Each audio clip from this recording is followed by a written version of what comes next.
Voici qu'il vient dans notre nuit, et sa venue est notre joie. Gardons nos lampes allumées, voici l'époux, alléluia. Voici qu'il vient comme un voleur, voici qu'il frappe entend sa voix. Il vient chez toi pour le repas, voici le Maître, alléluia. Voici qu'il vient pour nous sauver, et notre monde est recréé. En lui les temps sont accomplis, voici le Christ, alléluia. Voici qu'il vient sur les nuées, et toute chose est transformée. Il est l'alpha et l'oméga, Maître du monde, alléluia. Louange et gloire au Dieu très saint, au Père qui nous a créés. Par Jésus-Christ, celui qui vient, dans l'Esprit Saint qui nous unit. Amen. Psaume 118, strophe 4.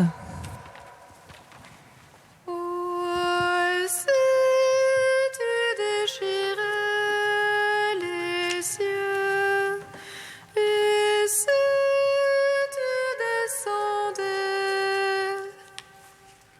Voici, tu déchirais les cieux, et si tu descendais. Mon âme est collée à la poussière. Vivifie-moi selon ta parole. J'élibère mes voix, tu me réponds. Pardonne-moi tes volontés. Fais-moi comprendre la voie de tes préceptes. Je méditerai sur tes merveilles. De chagrin, mon âme est dérobée. Relève-moi selon ta parole.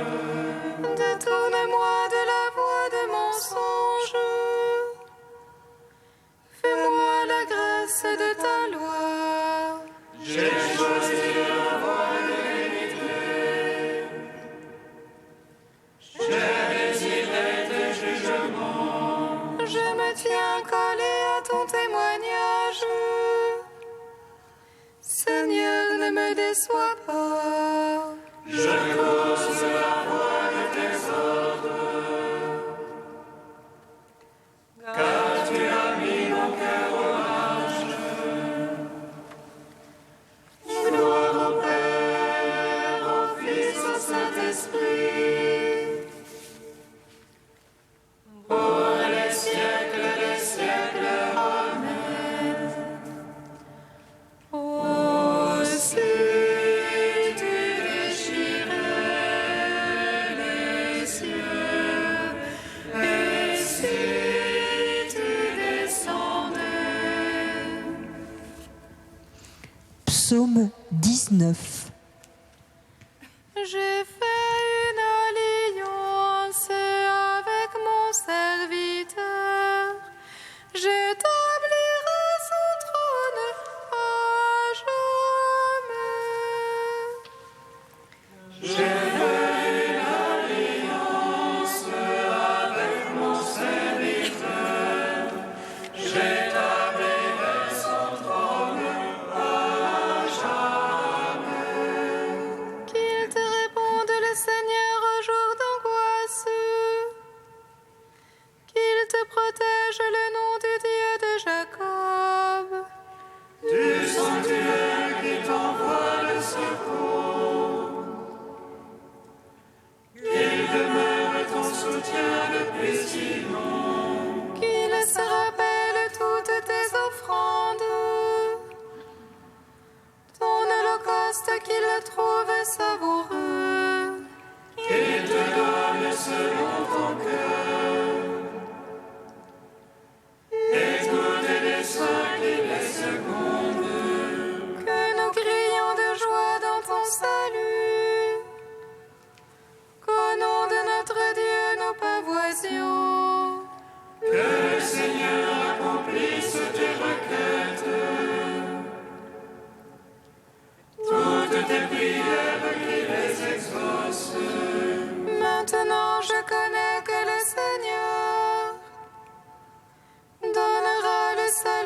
son Christ. Des cieux, sainteté lui répond. Par les gestes sauveurs de sa droite. Aux uns les chars, aux autres les chevaux. À nous d'invoquer le nom de Dieu.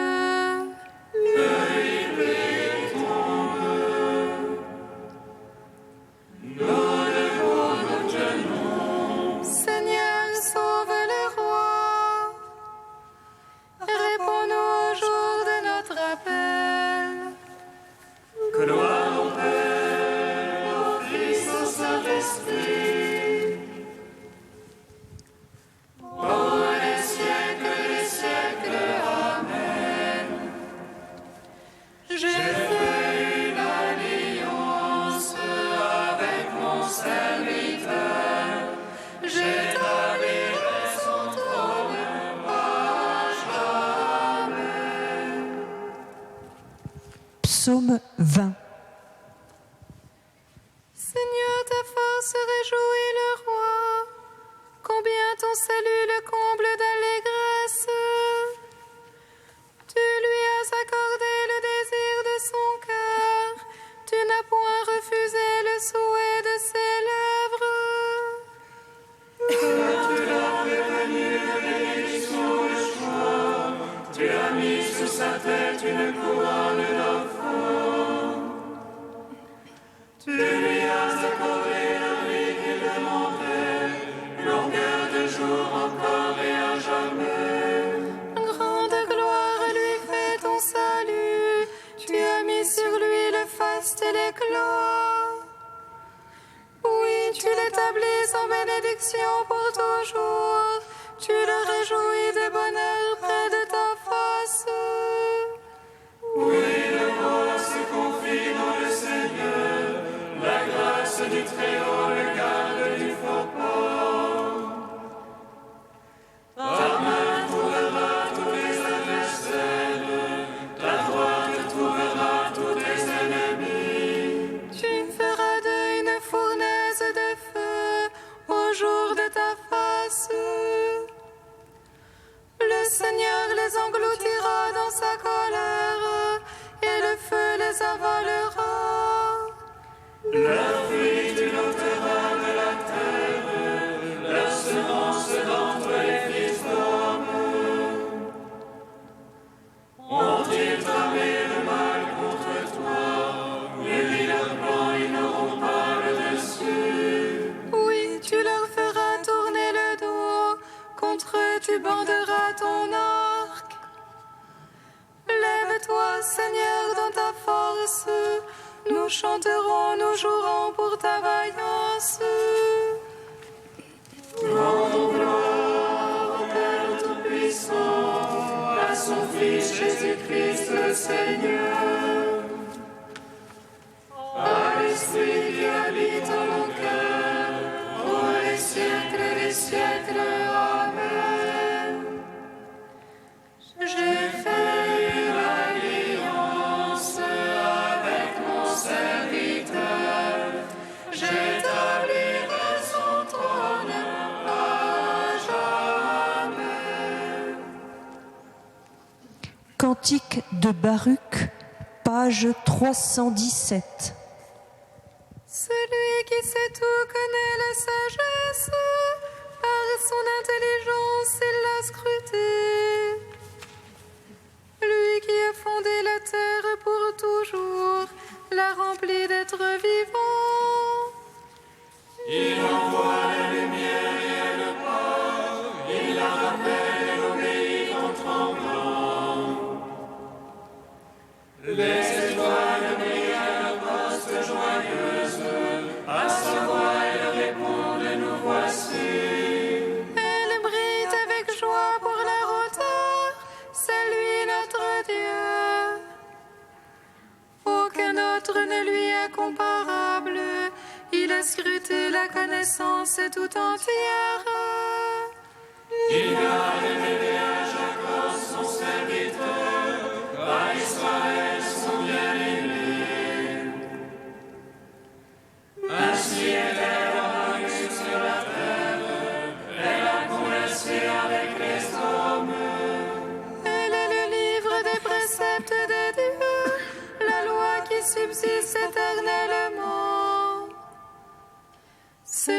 qui la garde vivra, quiconque l'abandonne mourra.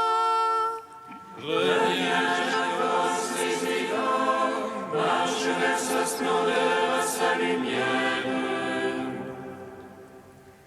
Laisse en nous Israël, ce qui plaît à Dieu nous fut révélé.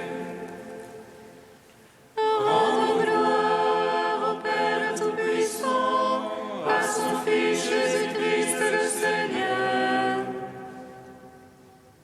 à l'Esprit qui habite en nos cœurs, pour les siècles des siècles. Amen.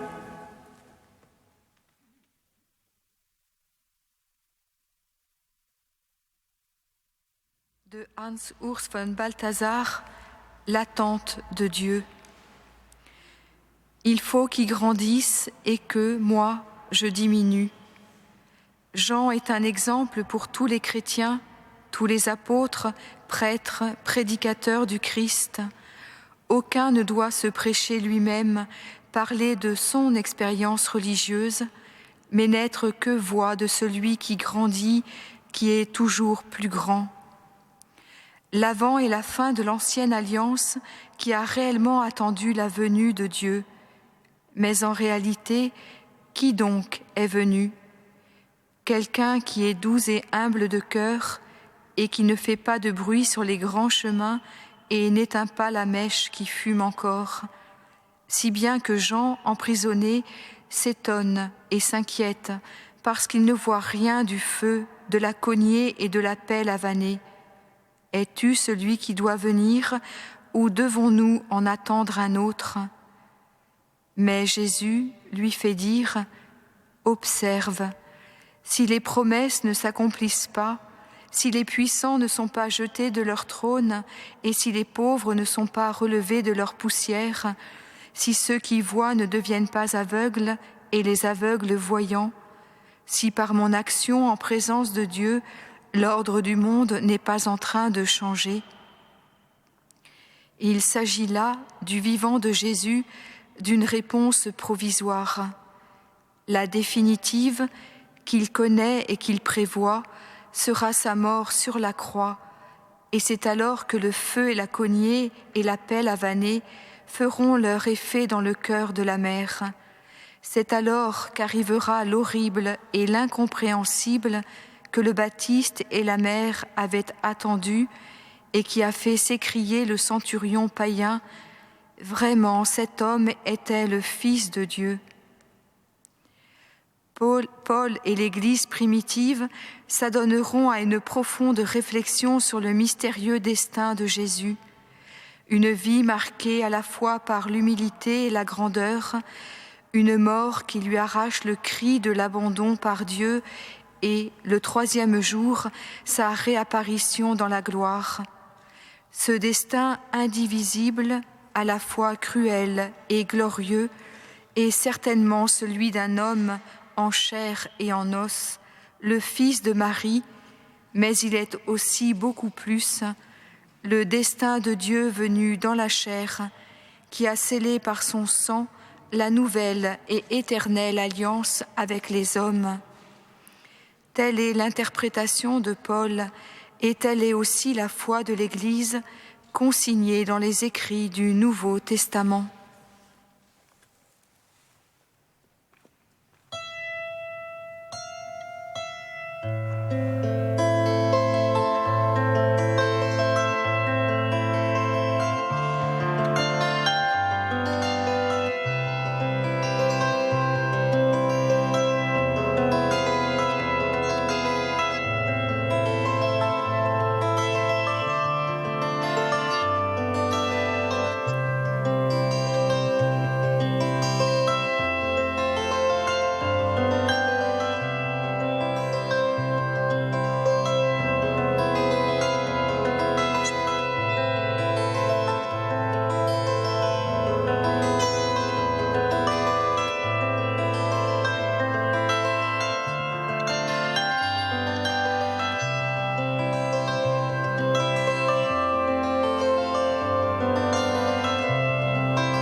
Redressez-vous et relevez la tête, car votre délivrance est proche.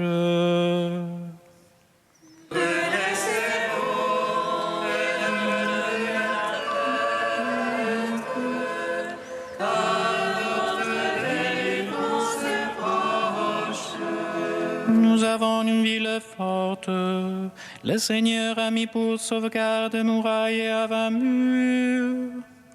Ouvrez les portes.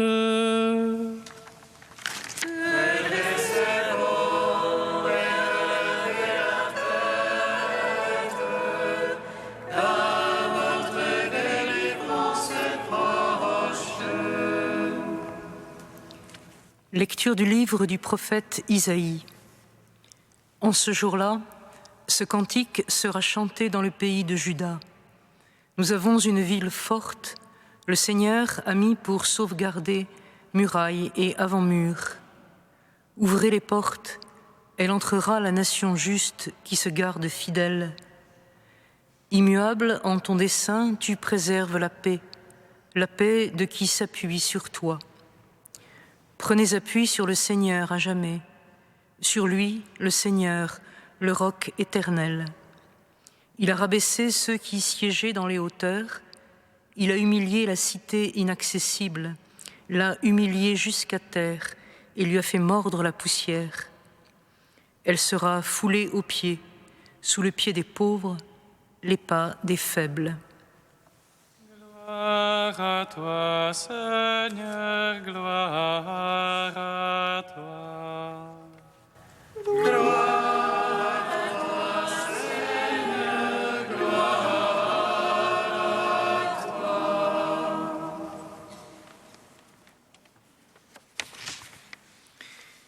Deux amours ont fait deux cités. Le chant d'Isaïe que nous venons d'entendre évoque la cité de Dieu et le célèbre apologue d'Augustin dénonçant l'amour de soi qui conduit jusqu'au mépris de Dieu et l'amour de Dieu jusqu'au mépris de soi-même. Deux cités au destin contraire sont ici aussi présentées. Elles se ressemblent apparemment, la ville forte, protégée par murs et avant-murs, et la citadelle inaccessible. Toutes deux paraissent solides, édifiées pour protéger le peuple qu'elles rassemblent. D'où vient alors que l'une assure la paix à ses habitants, alors que l'autre est jetée à bas et renversée? On peut supposer bien sûr que la seconde est due à la seule industrie des hommes qui se sont ingéniés à construire une œuvre défensive bien close à l'abri de ses remparts pour s'enfermer en cette nouvelle tour de Babel, en sécurité, pensait-il. Tandis que la première, pour bâtie selon les règles de l'art militaire qu'elle soit, déployant murs et avant-murs, est d'abord l'œuvre du Seigneur. Une œuvre qui ne conduit pas l'homme à s'y enfermer, à s'y barricader, mais qui, au contraire, s'ouvre largement à tous les justes qui veulent venir y habiter. La paix qu'elle procure se trouve donc définie comme un don de Dieu et un don qui est à partager. Non pas le résultat de l'orgueil humain qui veut siéger dans les hauteurs et s'établir à l'égal de Dieu, mais le fruit de la pauvreté reconnue, de la faiblesse assumée, qui n'attend que du Seigneur son salut et qui reçoit par surcroît l'abondance de sa paix. Ainsi, pour entrer dans cette ville forte, pour goûter cette paix, n'est-il rien demandé d'autre que la confiance, c'est-à-dire la foi devenue relation, devenue remise assurée de soi-même à celui qui sauve et qui lui-même se nomme le rocher. Il s'est fait bouclier et citadelle, disent les psaumes, roc de force, enceinte de rempart pour le salut. Il va devenir pierre rejetée des bâtisseurs, de ceux-là même qui veulent édifier seuls des citadelles inexpugnables. Mais pour être planté en terre, pierre d'angle, pierre de fondation d'une ville sainte, d'un édifice nouveau, son corps et sa demeure. En ces premiers jours du temps de l'Avent, nous voici donc conviés à contempler, comme à l'obscur encore, les prémices de ce mystère du Dieu rocher choisissant de se faire le plus faible pour nous reconstruire par sa force, du Dieu de paix venu en sa chair, comme le dit Paul, tuer la haine, en se laissant écarteler sur la croix pour tout rassembler et réconcilier tout homme. Du Seigneur qui se fait porte, par laquelle librement entrent les justes, les justifiés par sa grâce. Déjà, en ce début d'Avent, nous contemplons à l'œuvre le salut de Dieu. Ouvrez-moi les portes de justice, j'entrerai, je rendrai grâce.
Seigneur, entends notre prière, écoute-nous, exauce-nous. Seigneur, entends notre prière, écoute-nous, exauce-nous. Pour l'Église répandue par tout l'univers, invoquons la richesse des grâces divines. Seigneur, entends notre prière, écoute-nous, exauce-nous. Pour ceux qui proclament la parole du salut, demandons l'assistance de l'Esprit et la sagesse du Verbe de Dieu. Seigneur, entends notre prière, écoute-nous, exauce-nous.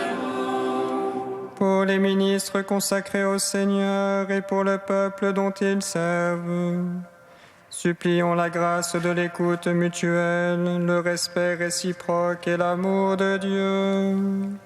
Seigneur, entends notre prière, écoute-nous, exauce-nous. Dieu très saint et fort, Dieu saint et immortel, aie pitié de nous. Dieu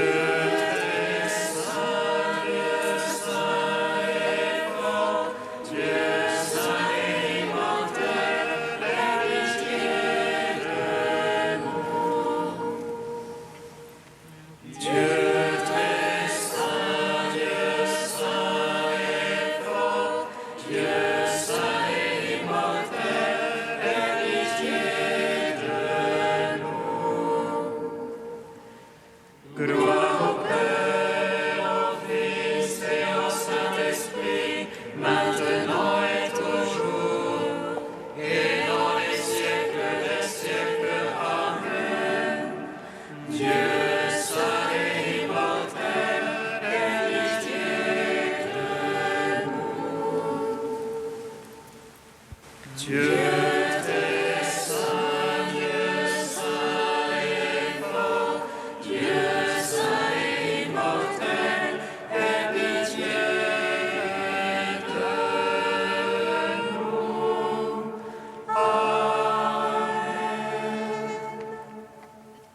nous l'avons appris du Sauveur, et selon son commandement, nous osons dire.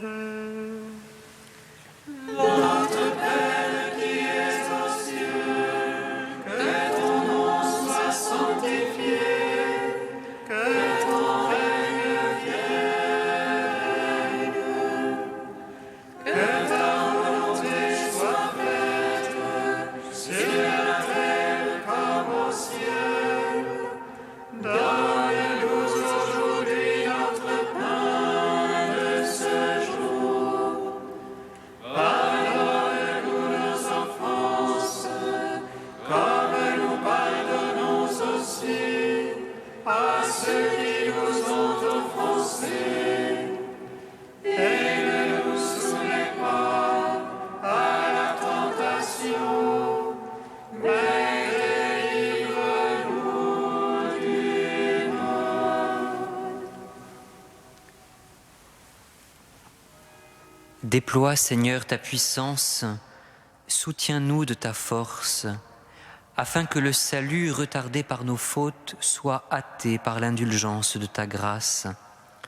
Par Jésus-Christ, ton Fils unique, notre Seigneur et notre Dieu, qui vit et règne avec toi et le Saint-Esprit, maintenant et pour les siècles des siècles. Amen. Bénissons le Seigneur. Rendons grâce à Dieu. Amen.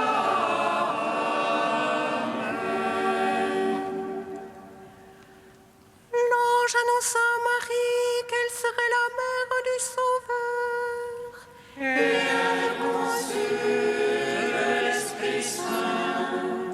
Réjouis-toi, Marie, pleine de grâce, le Seigneur est avec toi. Tu es bénie entre les femmes et Jésus, le fruit de ton sein, est béni. Voici la servante